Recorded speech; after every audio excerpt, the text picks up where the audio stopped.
Praise the Lord. ఈరోజు September 24వ తేదీ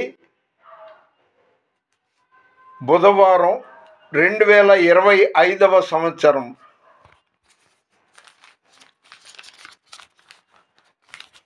ఈరోజు దేవుని యొక్క మాట, ఆయన సర్వశక్తిమంతుడు, ఆయన వాగ్దానం చాలా బాగుంది.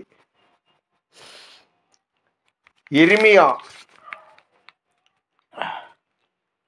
32వ అధ్యాయం 27వ వచనం. నేను యెహోవాను, సర్వ శరీరులకు దేవుడను, నాకు అసాధ్యమైనదేమైనా ఉండునా?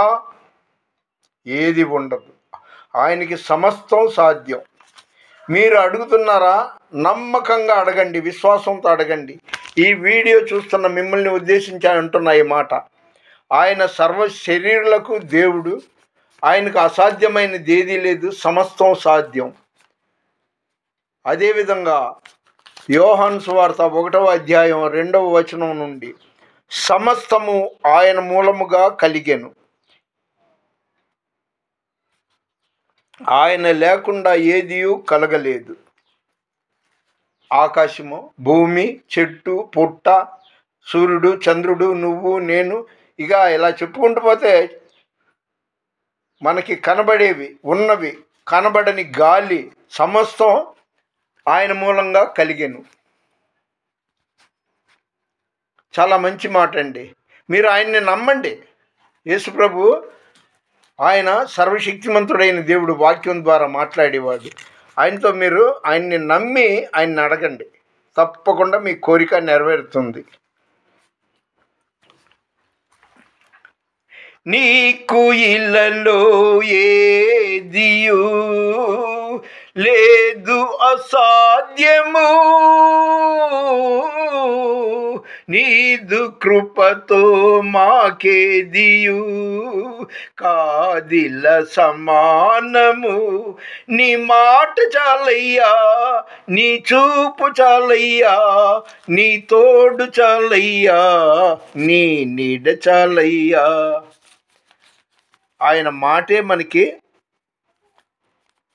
చాలు. యోబు గ్రంథంలో ఒక మాట చెప్పి, యోబు 11వ అధ్యాయం 5వ వచనంలో, దేవుడు నీతో మాట్లాడిన మేలు. మనతో మాట్లాడడం అంటే అది మన అదృష్టం అన్నమాట. దేవుడితో ఉందాం. ఈ సందర్భంగా సేవకులు, ఎందరో సేవకులు పేర్లు పెట్టి వాళ్ళని విమర్శించను కానీ, ఎందుకంటే తీర్పు తీర్చకుడి అని వాక్యం ఉంది. మా ఫెలోషిప్, మీ ఫెలోషిప్ అని ఎన్నో కోకొల్లలుగా ఉంది విజయవాడలో. ఆ మతోన్మాదుల కంటే వీళ్ళే పరమ దరిద్రులు. వాళ్ళ పేర్లు నేను చెప్పట్లా. నా ప్రెసిడెంట్ తనం, నా సెక్రటరీ, నేను కోశాధికారిని అనేది వాళ్ళు పబ్లిసిటీ కోసమే ఆ ఫెలోషిప్లు పెడుతుంటారు. ఈ మధ్య ఒక ఫెలోషిప్కి వెళ్ళా, ఆశ్చర్యపోయాను. అందులో బిషప్ అని చెప్పుకునే ఒక సేవకుడు, ఆయన డుమ్మా కొట్టేశాడు. ఇంకొక అపోస్తలుడు, ఆయన లేదు. వీళ్ళు అందంగా చెప్తారు, సహోదరులు ఐక్యత కలిగి ఉండుట ఎంత మేలు, ఎంత మనోహరం అని. నువ్వు దేవునితో ఉన్నావు అని దేవునికి తెలుసు, నువ్వు దేవునితో లేవు అనేది ఆయనకి తెలుసు. లోకాన్ని మోసం చేయడం కాదు, దేవుడిని లోకాన్ని మోసం చేస్తే నువ్వు కవర్ అవుతావు, కానీ దేవునితో మోసం చేస్తే మాత్రం చిచి. అసలు పాస్టర్ ఫెలోషిప్పే వేస్ట్ అండి. ఈ తోపుడు బళ్ళ మీద హాకర్స్ ఉంటారే, అరటిబళ్ళు, జామకాయలు, కూరగాయలు అమ్ముతారే, వాళ్ళ యూనియన్ బెటరు. వీళ్ళు ఎంతసేపు ప్రతి నెల పలానా తారీఖు అంటారు, వెళ్ళిన తర్వాత వీళ్ళ ఉనికి చాటుకోవటానికే సరిపోద్ది. ఆ తర్వాత ఇంత బొవ్వ పెట్టి పంపించేస్తారు. ఇది పాస్టర్ ఫెలోషిప్ అంటే. ఐకమత్యం లేదు. వాళ్ళకే ఐకమత్యం లేకుండా ఇక సభ్యులకి ఐకమత్యం వాళ్ళు న్యాయం చేకూరుస్తారండి. ఈ మాట మనసులో దాచుకోలేక మీతో చెప్తున్నాను. ఒక మాట, ఈ కాటూరి ప్రభుదాస్ గారు, ఆయన నాకు ఆప్త మిత్రుడు కాదు, బద్ధ శత్రువు కాదు. బిషప్ కాటూరి ప్రభుదాసు అని చెప్పుకుంటాడు, అదే కొనసాగుతుంటాడు. ఆయన అస్తమానం, నేను ఒక్కడినండి, అస్తమానం ఆయన ఏదో ఉపోద్ఘాతం పంపుతాడు, ఏదో వాట్సాప్లో. అంతటితో ఊరుకోడు. నన్ను చూడు, నా కిరీటము చూడు అన్నట్టుగా ఆ బిషప్లు పెట్టుకునే టోపీ, ఆ డ్రెస్తో ఒక లుక్, ఒక ఫోటో పెడతాడు. అంటే నన్ను చూస్తే మీ జన్మ తరిస్తుంది అన్నట్టుగా. ఎందుకంటే ఆ ఫోటోలు నేనేదో ఒంటరిగా వయసు పైబడిన వాడిని, ప్రశాంతంగా ప్రార్థన చేసుకునేవాడిని. ఈ వాట్సాప్లంతా ఎప్పుడు చూస్తూ ఎప్పుడు డిలీట్ చేసుకోవాలి, దాదాపు 60కి పైన ఉంది. వీళ్ళు ఉనికి చాటుకోవడం తప్ప మరి ఏమీ లేదండి బాబు. ఇదంతా ఇలా ఉంటే, అంటే ఈ లోకంలో మీకు శ్రమ, మీకు సమస్యలు ఉంటాయి అనటానికి గుర్తు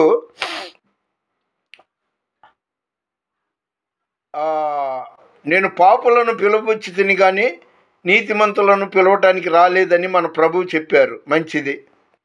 అదేవిధంగా రోగులకే కానీ ఆరోగ్యవంతులకి వైద్యుడు అక్కర్లేదన్నారు. సరే, ఆ ప్రకారంగా సుజాత పేరు స్పష్టంగా చెప్తున్నా. ఆ మనిషి జాలిపడి నేను అడప దడప తులం పొలం ఇస్తూ, అంటే ఆ కరోనా రోజుల్లో కూడా వాళ్ళ మరిది నెంబర్కి ఫోన్పే పంపాను. ఈ మనిషి ఏంటో రైల్వే స్టేషన్కి వెళ్ళాలంటే భయపడిపోద్ది. Something is wrong. తనకు మించిన ధర్మం పనికిరాదు. ఈ సుజాత నన్ను రోజు పీడిస్తుందండి. చూడటానికి మానసిక రోగిలా ఉంటుంది కానీ కాదు. నిన్న ఎవడో బస్ స్టాండ్లో ఎవడు పడితే వాళ్ళ దగ్గర కనబడి ఓ పాస్టర్ గారితో మాట్లాడాలనేసి ఫోన్ చేసింది. అది నిన్నటి వీడియోలో పెట్టా. ఈరోజు ఎక్కడైనా మీటింగ్ ఉందండి, సేవకుల సదస్సు ఉందండి, ఈమె సేవకురాలు కాదు. ఎందుకంటే నెలలో 2 సార్లు 3 సార్లు పరిశుద్ధ గ్రంథం బైబిల్ని పోగొట్టుకుంటుంది. ఆదివారం చర్చికి వెళ్ళదు. అదేవిధంగా ఆ తల్లిదండ్రులను, ఏమమ్మా మీ అమ్మాయి ఉదయం పూట నేను 6ంటికి 5ంటికి ఫోన్ చేసి ఇవాళ మీ గుమాస్తానా లేక ఏంటి అసలు నాకు అర్థం అవ్వట్లేదు, నాకు పిచ్చెక్కిపోతుంది, ఎక్కడో బస్ స్టాండ్ నుండి ఫోన్లు చేస్తుంది, ఎవడి ఫోన్ పడితే వాడి ఫోన్ నుండి అంటే ఆమె జవాబు అంతంత మాత్రం ఉంటుంది. ఏం చేయాలి మరి? ఒక అన్నం వండడం రాదు, కూర వండడం రాదు, బట్టలు ఉతకడం రాదు, అందుకని వదిలేసాం. ఈరోజు మళ్ళీ ఫోన్ చేసింది. నిన్నయేమో జ్యోతినగర్లో సరిగ్గా భోజనాల టయానికి వచ్చింది, చాలామంది చూశారు. ఈరోజు 9:13 ఈరోజు అంటే సెప్టెంబర్ 24వ తారీఖు 2025వ సంవత్సరం బుధవారం ఉదయం 9:13 917619318994 ఆ నెంబర్ నుండి ఫోన్ చేసి, ఈరోజు ఎక్కడైనా మీటింగ్ ఉందండి, మీటింగ్ అంటే సేవకుల సదస్సు లేదా పాస్టర్ కాన్ఫరెన్స్, అక్కడ వెళ్తే ఓ 100 రూపాయలు 150 200 ఇస్తారు ఛార్జీలకి, భోజనం పెడతారు అనేది ఆ ధ్యాసతో ఎవ్వరికీ తెలియదు. నన్ను అడిగితే నాకు అన్నీ తెలుసుద్ది అనేసి ఫోన్ చేస్తుంది. ఈరోజు అలాగ చేసిందండి. ఆమె మరిది నేతల రాజేష్ విజయవాడ కృష్ణలంకలో ఉంటాడు. ఏం చేయను మరి, ఎవరితో చెప్పుకోవాలి నా బాధ? వాళ్ళ తల్లిదండ్రులకి ఫోన్ చేసినా కూడా ఇలాగ ఎవరిదో ఒకరితో ఫోన్లు చేస్తూ ఫోన్ల ద్వారా నాతో మాట్లాడుతుంటుంది. ఈరోజు ఉదయం 9:13 చేసింది. ఆ నేతల రాజేష్ని కూడా బతిమాలాను, ప్రాధేయపడ్డాను ఫోన్ ద్వారా. అయ్యా, మీ వదిన గారిని నాకు ఫోన్ చేయొద్దని చెప్పు, వేళాపాళ లేకుండా వాళ్ళ మీటింగ్ ఉందా, వాళ్ళ కాన్ఫరెన్స్ ఉందా అని అడుగుతుంటుంది. ఏంటి నాకు ఈ పేడ అన్నాను. మరి ఎవరితో చెప్పుకోవాలి? సరే, ఈరోజు ఉదయం 9:13కి వాడెవడో తెనాలి నుండి వస్తుంటాడంట. ఒక బస్ స్టాండ్లో వాడిని అడిగింది, అయ్యా నాకు ఇలాగా ఓ పాస్టర్ గారితో, ఫ్రాన్సిస్ గారితో మాట్లాడాలి అని అడిగి అందులో నుండి ఫోన్ చేసింది. రేపు అంటే 25వ తారీఖు గన్నవరం ఎస్ఎం ఫంక్షన్ హాల్లో అనిల్ కుమార్ గారు వస్తున్నారు. ఆ మీటింగ్కి నాకు కూపన్ ఏదైనా ఉంటే ఇస్తారా అని అడిగింది. ఏంటి ఇదంతా వ్యర్థం అండి బాబు, నాకు చిరాగేస్తుంది. సాయంత్రం నేను కృష్ణానదికి వెళ్ళి బట్టలు ఉతుక్కొని స్నానం చేస్తాను. ఏంటి ఈ చెత్త? అయితే 9:13కి ఎవడి ఫోన్ నుండి మాట్లాడిందో అతను 9:26కి నాతో ఫోన్ చేసి, ఆ అమ్మాయి మీకేమవుద్ది అంటే ఆమెని ఇక చెడుగా కవర్ చేసుకుందామని కోరుకున్నాడేమో. నేనన్నా, నువ్వు నాకేమవుతావో నేను నీకేమవుతానో అంతే. అమ్మాయి నా చుట్టం కాదు, నా ఇరుగు పొరుగు కాదు. ఏదో మానవతా దృష్టితో ఒక మానసిక రోగిలా కనిపిస్తుంటుంది, ఆమె దీనగాథ విని జాలిపడి అని అన్నాను. వాడేంటి ఆమెను లోబరుచుకోవటానికి ఇది. ఏంటండి బాబు ఈ శోధనలు, దరిద్రపు శోధనలు. ఇప్పుడు మెయిన్ ఏంటంటే ఆ సుజాత నాకు ఫోన్ చేయకుండా ఉండాలి ఒకటి. ఆ ప్రభుదాస్ అనే ఆయన, అదే బిషప్ అని చెప్పుకుంటాడు, కొనసాగుతుంటాడు, ఆయన నాకు వాట్సాప్లు పెట్టడం మానేయాలి. ఏంటో నా ఫోటోని చూడగానే నీ జన్మ తరిస్తుంది అన్నట్టుగా ఆ బిషప్లు వేసుకునే టోపీ, ఆ డ్రెస్సుతో దర్శనం ఇస్తాడు పొద్దున్నే. ఇది ఎక్కడ తలనొప్పిరా బాబు అనుకుంటా నేను. ఈ 3 అంశాలండి. ఒకటి, పాస్టర్ ఫెలోషిప్లకి విలువ లేదండి. అది ఆయారం గయారం అన్నట్టు ఉంటుంది. వీళ్ళకంటే ఈ రోడ్ల మీద వ్యాపారాలు చిరు వ్యాపారులు, వాళ్ళకి యూనియన్ ఉంటుంది, అది బెస్ట్. వీళ్ళు ఏది పట్టించుకోరు, వచ్చామో వెళ్ళామో ముద్ద పెట్టామో అన్నట్టుంటుంది. రెండవది, ఆ సుజాత ఈరోజు ఉదయం 9:13కి ఫోన్ చేసింది. ఆమె వాడడం చూసి ఆమెతో స్నేహం కుదుర్చుకుందామనో ఏంటో వాడు మళ్ళీ కాసేపటికి ఫోన్ చేశాడు. ఏంటి ఈ పేడ? ప్రశాంతంగా నేను ప్రార్థన చేసుకోవాలనుకుంటే ఏంటి ఈ దరిద్రం? ఇక ఈ కాటూరి ప్రభుదాస్ గారు రోజు ఆయన ఏదో సందేశం వాట్సాప్లో పెట్టాడు, ఫోన్లే అన్నట్టు ఊరుకుందామంటే, అబ్బే అంతటితో ఊరుకోడు. నా ఫోటో చూడు, నా దర్శనం చూస్తే నీ జన్మ తరిస్తుంది అన్నట్టుగా. ప్రభుదాస్ గారు, మీరు బిషప్ అయితే అవ్వచ్చు, కానీ మీకు నాకు ఎలాంటి విరోధం లేదు. మీరు వాట్సాప్లో నాకేం పంపమాకండి, మీ ఫోటో అంతకన్నా పంపమాకండి, నాకు తలనొప్పిగా ఉంది. నేను మెయిన్ ఈరోజు దేవుని వాగ్దానం ఉండి ఇర్మియా 32వ అధ్యాయం 27వ వచనంలో మాట మీకు గుర్తు చేయటానికి, నేను యెహోవాను, సర్వ శరీరులకు దేవుడను, నాకు అసాధ్యమైనది ఏదైనా ఉండునా అన్నాడు. కాబట్టి ఆయనకి సమస్తం సాధ్యం. మీరు కష్టాల్లో ఉన్నారా, అప్పుల్లో ఉన్నారా, అనారోగ్యంతో ఉన్నారా, సంతానలేమియా, మీ యొక్క సమస్యలు ఆయనతో మొరపెట్టండి, ఖచ్చితంగా నెరవేరుస్తాడు. ఈ ప్రపంచాన్ని సృష్టించింది, ఇందులో కనబడినవి అన్నీ సృష్టించింది ఆయనే. కాబట్టి యేసయ్యను నమ్ముకోండి, ప్రార్థన చేసుకోండి. మీరు ఏ కులమైనా ఏ మతమైనా ఆయనకి అక్కర్లేదు.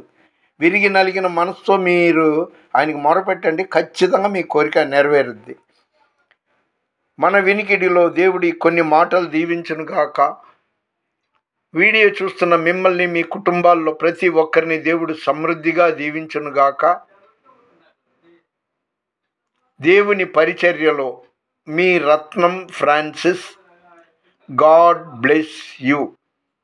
నాకు ఈ మధ్య ఎన్నో యేసన్న గారి పాటలు, హోసన్న మినిస్ట్రీస్, ఆ పాటలు అంటే నేను బాగా ఆసక్తిగా పాడుతుంటా. కానీ ఈ మధ్యలో వచ్చిన పాట మాత్రం నాకు రోజు ఆ లైన్ బాగుంది. ఏదేంటది?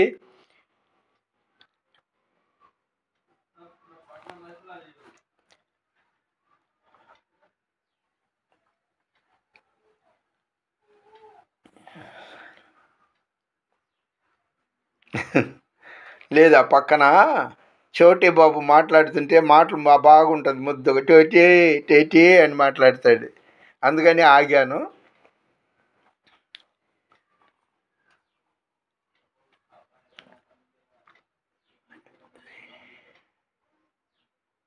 స్తోత్రం ప్రభా. పరిశుద్ధుడా, ఈ వీడియో చూస్తున్న ప్రతి ఒక్కరిని దీవించు ప్రభా.